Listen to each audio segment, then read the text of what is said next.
ہمارے ہاں ایک پرابلم ہے کہ کزن میرج کے بارے میں بعض لوگ کہہ دیتے ہیں کہ تھیلیسیمیا کا جو پرابلم ہوتی ہے نا اس کی وجہ سے کہتے ہیں کہ کزن میرج جو ہے نا وہ نہیں ہونی چاہیے. تو میں پچھلے دن ایک بات سن رہا کسی کو، کوئی اسٹوڈنٹ تھے شاید، اس کو اس طریقے سے کہتے ہیں کہ کزن میرج تو سائنس منع کرتا ہے لیکن ریلیجن اس کو انکریج کرتا ہے. سائنس کہاں، سائنس منع کرنے سے کیا مراد ہے؟ دیکھو یہ بڑا دلچسپ ایک جملہ تم نے کہا.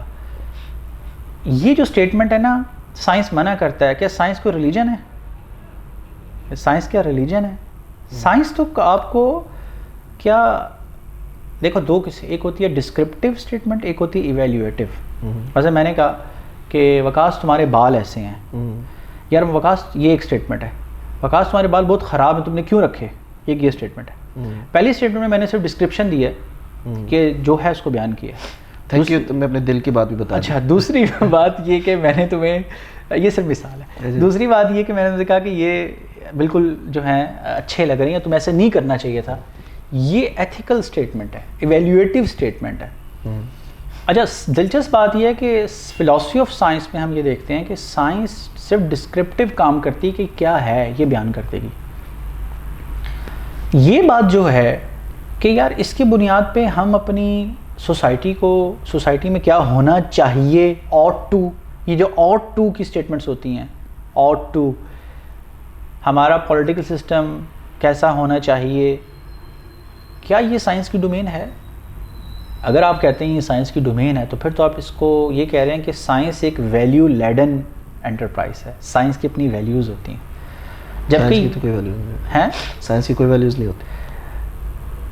سائنس، میں یہ کہنا چاہ رہا ہوں کہ سائنٹسٹ کی ویلیوز ہوتی ہیں. اصل میں تو سائنٹسٹ جو دیکھیں، سائنس تو کوئی چیز نہیں ہے نا، سائنٹسٹ ہوتے ہیں نا. ہمارے یہاں پرابلم یہ ہوتی ہے کہ ہم سائنس کو ایسے بیان کر رہے ہوتے ہیں کہ جیسے یہ کوئی ایک ایگزسٹنس ہے انڈیپینڈنٹ آف ہیومن بینگز. ایسا کچھ بھی نہیں ہے. ان کی ویلیوز ہوتی ہیں اور وہ سائنس پہ اثر انداز کر رہی ہوتی ہیں. لیکن سائنسدان یا سائنس جو بہت ہی اسٹانچ قسم کے سائنٹسٹ ہوتے ہیں وہ کیا کہتے ہیں؟ کہتے ہیں ہم تو آبجیکٹیو ایک ریالٹی آپ کو بیان کر رہے ہیں، قطع نظر اس بات سے کہ آپ نے کیا کرنا ہے کیا نہیں کرنا. سائنس نے، ابھی اس طرف آتے ہیں، سائنس نے ہمیں یوں بتایا کہ تھیلیسیمیا ایک مرض ہے جو بہت کم ہے لیکن بہت مشکل ہوتا ہے، مسائل ہوتے ہیں جو ہو جائے.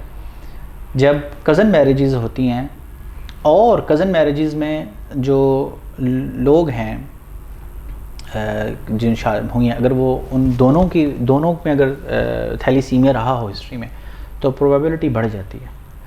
اچھا، اگر کزن میرجز نہ ہوں، سپوز دیٹ کہ عام لوگ ہوں اور ان میں ہسٹری میں کسی کو تھیلیسیمیا ہو تو تب بھی ہے، بالکل ہے نا.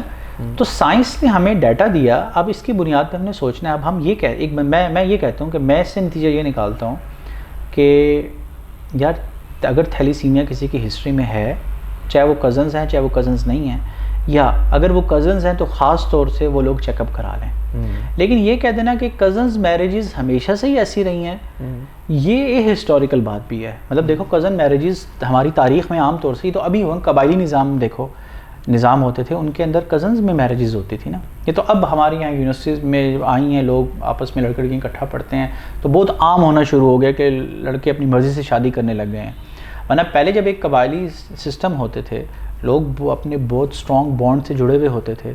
اور الحمدللہ ابھی بھی ہے پاکستان کے اندر، یہ نہیں ہے، یعنی یہ پہلے میں کہہ رہا ہوں، میں نے اس سے یہ چیز نہ لی جائے کہ اب ختم ہو گئی ہے، لیکن کوشش ہو رہی ہے، بہرحال کوشش ہو رہی ہے. یعنی اب چینج آ گئی ہے. پہلے یہ تھا کہ بہت زیادہ میجورٹی اس طریقے سے کرتے تھے، اب یہ ہے کہ گلوبل ایک سوسائٹی آ گئی ہے، لوگ جو ہے ڈفرینٹ کلچرز میں بھی کرتے ہیں، ڈفرینٹ ریسز میں بھی آپس میں شادی کرنا شروع ہو گئی. تو اب یہ تھوڑی ہوا کہ وہ سارے کے سارے تھیلیسیمیا کے مریض بن جاتے تھے.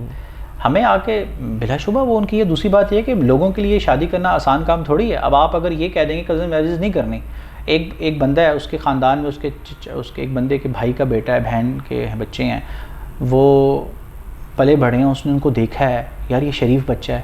ایک اجنبی بندہ ہے، اس کے بارے میں پتہ ہی نہیں ہے کہ وہ کیسا بندہ ہے، تو اس کے لیے یہاں جانا جو ہے آسان ہوگا. اب آپ کہیں گے شریعت یہاں پہ پابندی لگا دے کہ نہیں بھی آپ نے کزنز میرج میں تو کرنی ہی، آپ نے باہر جانا ہے، آپ لوگوں کی آزادی کو بند کر رہے ہیں. تو شریعت کی خوبی ہے کہ شریعت نے کم سے کم آپ کو وہ دی ہیں، پابندیاں لگائی ہیں جو ضروری سمجھی ہیں. ایک بڑا دائرہ شریعت نے انسانوں کے ایکسپیرینس کے لیے چھوڑ دیا کہ they should explore human intellect ہے. ایسے اس کو اس طرح بھی کہہ سکتے ہیں کہ اسلام نے وہ جو جملہ میں نے یوز کیا تھا نا کہ سائنس تو منع کرتی ہے, ریلیجن انکریج کرتا ہے. حالانکہ دونوں جملے غلط ہیں. نہ سائنس منع کرتی ہے جس طریقے سے ہم نے بھی بات کی, نہ ریلیجن انکریج کرتا ہے. ریلیجن اس کو منع نہیں کرتا. لیکن وہی بات ہے کہ اب جیسے آپس میں بیسکلی نیگیٹ نہیں کرتی باتیں. آپ اس کو چیک کرو کہ اگر کسی میں تھیلیسیمیا کی, وہی ہم نے جس طرح بات کی کہ اگر کوئی تھیلیسیمیا کا ہسٹری ہے تو کزنز میں اس لیے پروبیبلٹی زیادہ ہے کیونکہ وہ ایک خاندان کے, تو آپ اسے چیک کر لو. اور یہی بات ہے کہ دو الگ خاندانوں میں تھیلیسیمیا کی ہسٹری ہے تو ان کو چیک کر لو. بالکل بیسکلی یہ ہم نے یہ اس کا سائنس اور اس کا آپس میں کلیش نہیں ہے.